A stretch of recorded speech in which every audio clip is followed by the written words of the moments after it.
This is CNS. Hi, this is Reverend Sir Arlene Fried of the Correllian News Service coming to you from the Parliament of World Religions, and I'm with Winifred Hoge Rose, who is a Troth Elder and Author. Welcome. Thank you very much for having me here. You're very welcome. So tell me a little bit about yourself. Well, I've been a heathen for more than 30 years, and I've been writing for most of that time. I publish on my website, heathensoullore.net, and I've also published 3 heathen books and also a heathen children's book and a booklet with Yule celebrations. Oh, yes, that's excellent. So what's your experience been like at Parliament so far? It's wonderful. This is the first one I've been to. And I came because I was invited by Diana Paxson to speak on a panel on faith and freedom and heathenry. So I'm awfully glad that I went. I've been to some wonderful sessions and met lovely people and reconnected with heathen friends. It's been great. Excellent. So what has been your path to heathenry? What brought you there? Well, there is a story behind it. I was Episcopalian Christian, and I was devout. I sang in the choir, and it meant a great deal to me.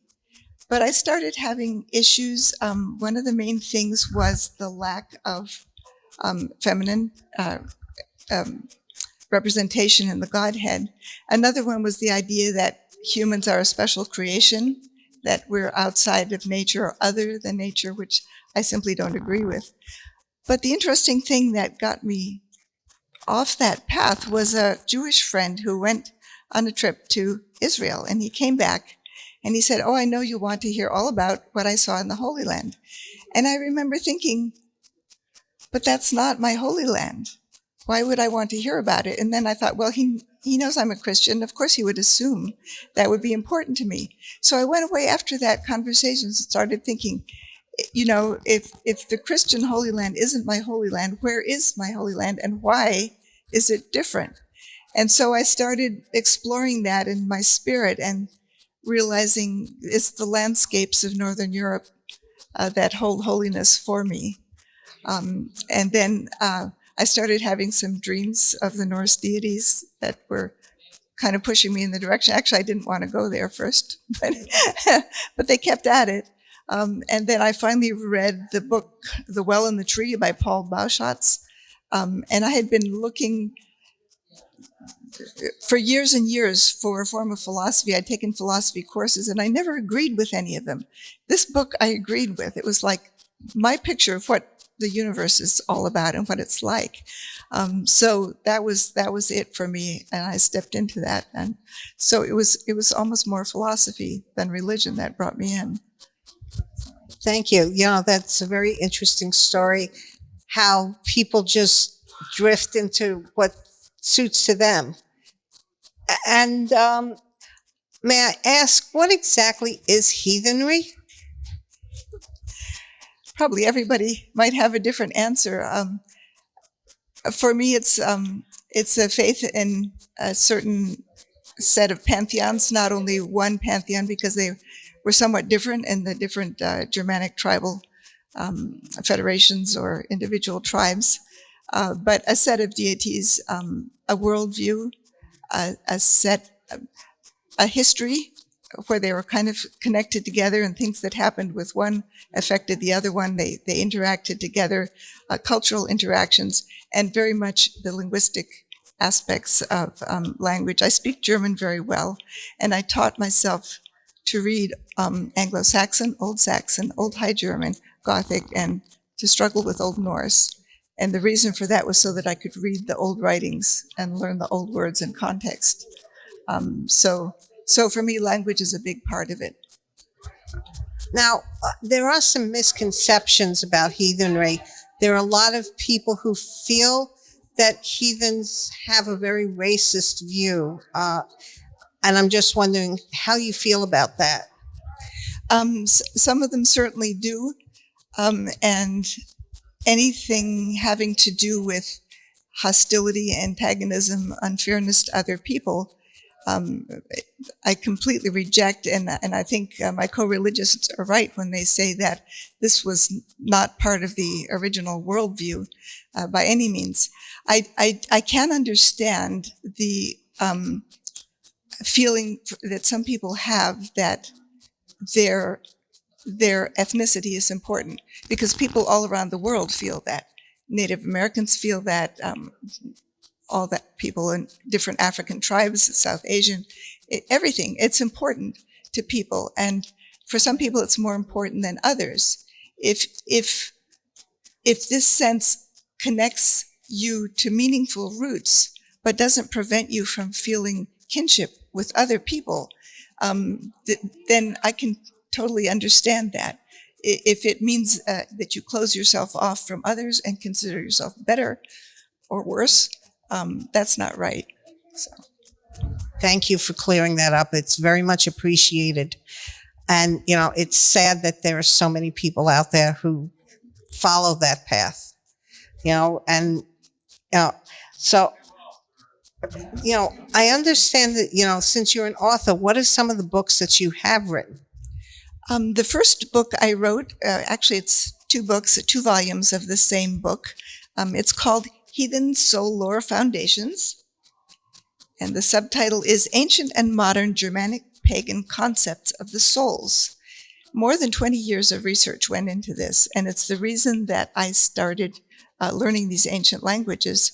I started out by being curious about wanting to find traces of what we call shamanism. I realize that's a borrowed term, in Anglo-Saxon tradition. And I found some interesting things. I wrote an article called An Anglo-Saxon Charm Against a Dwarf, Shape-Shifting, Soul Theft, and Shamanic Healing, as a result of what I found. But I realized then that if we don't understand a culture's concepts of souls and spirits, you can't understand anything about shamanism or whatever form of that, that we don't have a name for, that they would be doing. Shamanism is the material they work with, our souls and spirits. And so, and it's culture based for each set of peoples who do that. So I realized I couldn't further pursue that research until I knew more about the souls. Well, where do you go to do that? Because everything you have is written by Christian missionaries who've changed it. So I decided to go back to see. I went through the whole dictionary of all those languages, and I picked out words that seemed that they might be related to the souls. And then I went, and this was before the internet, where you could browse or search for specific words. So I went through thousands of pages of ancient poems. A lot of it was Christian writings, sagas, tales, folklore, everything like that, to see how were those words used. And so I came up with a definition for what a soul is. So the definitions I used to decide which of these words I would say is a word for a soul. One of them is if it's a life soul, if in any of the texts you read that this soul, this Ama or this Seifa or whatever, the ghost has left the person and the person died, then that's evidence that it is a life soul. A second criterion is, and it's the opposite, is if the soul can extrude itself from the body and take action at a distance without killing the body. Mm-hmm. And I call those the daemon souls or the wander souls. So I identified in total eight souls. 6 of them are life souls, and 2 of them are the wander souls, with the ghost being in between. And then there's a 9th soul that I believe arises from all of the other souls singing it into being. It's the harmonics between all these souls. And I should say that I do identify these as beings. These are not parts of your being. They all have parts. They all have will, thought, volition, wishes, emotions. And those are parts of them. But these souls, we're a household. I call it a soul household or a solar system, SOULAR system. And these 8 souls resonate together And what arises from that song is our sense of self in this life. So that's, so to go back to the book, so all the theory, the research, a lot of etymology and so forth has gone into this book, more than 20 years of work. And this is the theory of it. And then the second book is the practice, is how do you take this to a personal level? You know, how do you come to know these souls in your own life? How do you learn to recognize them and facilitate the best expression of them in your life? And that's what this book is about. This is my third book. It's called Oath, Schild, Frith, Luck, and Weird, 5 essays exploring heathen ethical concepts and their use today. So where can you purchase these books? Well, I'd like to send people to my website, which is called heathensoulllore.net. And on that, I have each of the books is described. I have the full table of contents and then a link to Lulu. I self-publish these books, but they can also be found on Amazon or any other booksellers. And they're available in both printed and electronic format. Right. And I also have published a children's book about the goddess Idun and how she's always been outsmarted by Loki. This time she outsmarts him.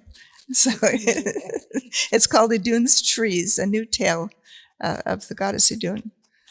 Thank you. Is this a new book that's out? Fairly new, yeah. All of these are fairly new. The first one was 2021. And so yeah, the past 2 years I've published 4 books. Wow. That's very, it's very unusual for so many books in such a short time, and that's excellent.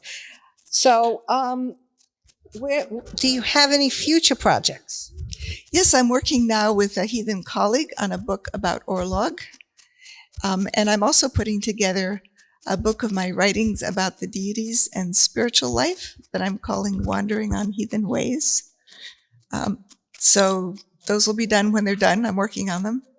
I also have online a course, an entire coursework laid out if people would like to study the soul lore as I lay it out. I've got more than 100 articles up on my website. There's a lot of work there.